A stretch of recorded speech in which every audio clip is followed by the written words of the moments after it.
Hello, नमस्कार सर्वांना आणि श्री स्वामी समर्थ. तर पुन्हा एकदा नवीन रेसिपीसोबत तुम्हा सर्वांचं अगदी मनापासून स्वागत. तर इथे मी कढईत 2 चमचे तेल घातलं आहे आणि जिरं मोहरीचा तडका दिला आहे.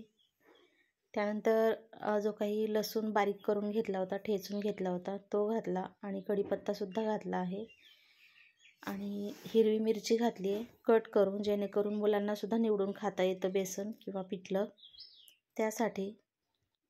तर लगेच आपल्याला त्यात 1 वाटी कांदा घालायचा आहे बारीक चिरलेला.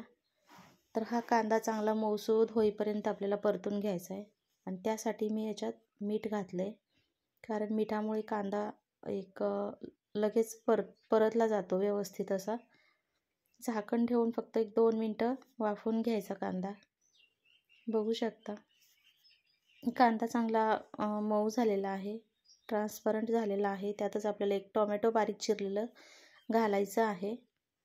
आता टोमॅटोसुद्धा आपल्याला कांद्यासारखंच मऊसूद करून घ्यायचं आहे, शिजवून घ्यायचं आहे व्यवस्थित. त्यासाठी मी 1-2 मिनटं फक्त झाकण ठेवणार आहे.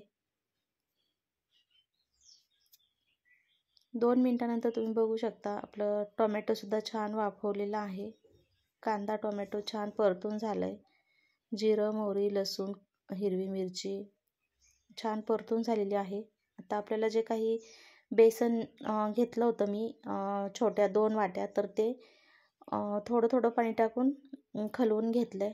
आता आपल्याला हे बेसन मसाल्यात घालायचं आहे. त्या अगोदर मी हळद घातली आहे आणि एकदा छान असं मिक्स करून घेतलं.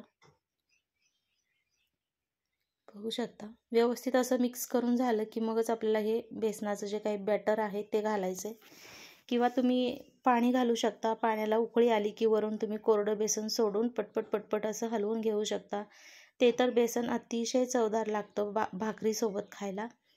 पण मी इथं एकदम सोप्या पद्धतीने असं मी तुम्हाला दाखवते पटकन होण्यासाठी. आणि हे बेसन भाताबरोबर खूप जास्त छान लागतं. बेसन मस्त असं हलवून झालं की त्यावरून आपल्याला कोथिंबीर पेरायची आहे आणि परत एकदा मिक्स करायचे. आणि हे बेसन शिजत असताना काय होतं की चट उडून ते असं नाही का सगळा गॅस बीस सगळं म्हणजे खूप खराब होतं. त्यासाठी झाकण ठेवूनच आपल्याला हे बेसन शिजवून घ्यायचं आहे कमी गॅसवर. बघू शकता या पद्धतीने बेसन शिजलं पाहिजे. खूप मस्त. पुन्हा भेटूया अशाच एका नवीन रेसिपीसोबत. तोपर्यंत सर्वांना बाय.